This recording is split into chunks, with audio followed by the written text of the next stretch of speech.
Wherever you go, whatever you do, throw a little at it. Omax, Vest and Briefs. Thiruparankundram திமுக வேட்பாளர் கிருத்திகா தங்கபாண்டியனுக்கு ஆதரவாக வாக்காளர்களுக்கு பணம் விநியோகம் செய்யப்பட்டிருக்கிறது. திமுக சார்பில் பணம் விநியோகிக்கப்படுவதாக காவல்துறையினருக்கு தகவலானது கிடைக்கப்பெற்றிருக்கிறது. தற்பொழுது அதை அண்மை செய்தியாக பார்த்து வருகிறோம். திமுக சார்பில்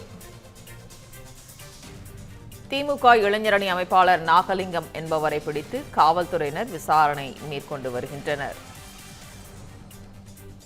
வாக்காளர்களுக்கு பணம் கொடுத்தது உறுதி செய்யப்பட்டதால் திமுக இளைஞரணி நிர்வாகி நாகலிங்கம் தற்பொழுது கைது செய்யப்பட்டிருக்கிறார். இது தொடர்பான முழு விவரங்களையும் செய்தியாளர் நாகேந்திரன் வழங்க கேட்கலாம். நாகேந்திரன், வணக்கம். திமுக வேட்பாளருக்கு ஆதரவாக வாக்காளர்களுக்கு பணம் கொடுத்த திமுக நிர்வாகி தற்பொழுது கைது செய்யப்பட்டிருக்கிறார். அது தொடர்பான முழு விவரங்கள். வணக்கம் சங்கீதா. திருப்பரங்குன்றம் திமுக வேட்பாளர் கிருத்திகா தங்கப்பாண்டியனுக்கு ஆதரவாக வாக்காளர்களுக்கு பணம் கொடுத்த திமுக நிர்வாகி நாகலிங்கத்தை காவல்துறையினர் கைது செய்திருக்கிறார்கள். அவரிடமிருந்து 50 லட்சம் ரூபாயை பறிமுதல் செய்து வருமான வரித்துறை அதிகாரிகளிடம் ஒப்படைத்து காவல்துறையினர் விசாரணை மேற்கொண்டு வருகிறார்கள். திமுக வேட்பாளருக்கு ஆதரவாக வாக்காளர்களுக்கு பணம் கொடுத்த திமுக நிர்வாகி மீது 4 பிரிவுகளின் கீழ் வாக்குப்பதிவு என்பதும் செய்யப்பட்டிருக்கிறது. தமிழகம் முழுவதும் 2026 சட்டமன்ற தேர்தலுக்கான பரப்புரையை அனைத்து கட்சிகளும் தீவிரமாக மேற்கொண்டு வருகிறார்கள்.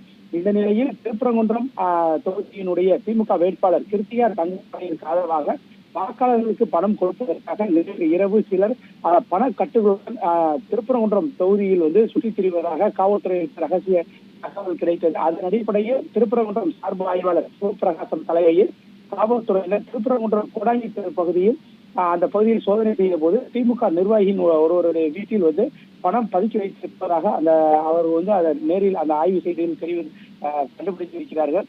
இதன் அடிப்படையில் வாக்காளர்களுக்கு திமுக சார்பில் பணம் பட்டுவாடா செய்து கொண்டிருந்த அந்த திமுக இளைஞரணி அமைப்பாளர் நாகலிங்கம் என்பவரை பிடித்து காவல்துறையினர் விசாரணை மேற்கொண்டதில் திருப்பரங்குன்றம் திமுக வேட்பாளர் கிருத்திகா தங்கப்பாண்டியனுக்கு ஆதரவாக அவர்கள் வாக்காளர்களுக்கு அந்த பண பட்டுவாடா செய்தது விசாரணையில் தெரிய வந்திருக்கிறது.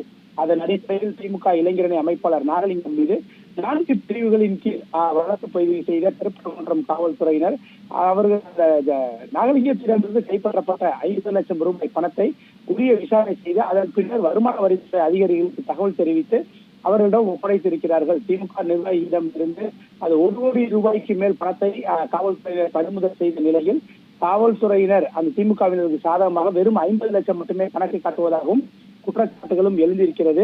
குறிப்பாக திருப்பரங்குன்றம் தொகுதியின் தமிழக வெற்றி கழகத்தின் வேட்பாளர் நிர்மல்குமார் மற்றும் தமிழக வெற்றி கழகத்தைச் சேர்ந்த நிர்வாகிகள் அதிமுக நிர்வாகிகள் என ஏராளமானோர் திருப்பரங்குன்றம் காவல் நிலையத்தை முற்றுகையிட்டு நேற்று இரவு போராட்டத்தில் ஈடுபட்டார்கள். அதற்கு முன்னர் பார்த்தோம்னால் காவல்துறையினர் அந்த பிடிபட்ட திமுக நிர்வாகியை விசாரணைக்கு பின்னர் விட்டுவிடுவது போன்று தெரிவித்ததாக தெரிய வருகிறது.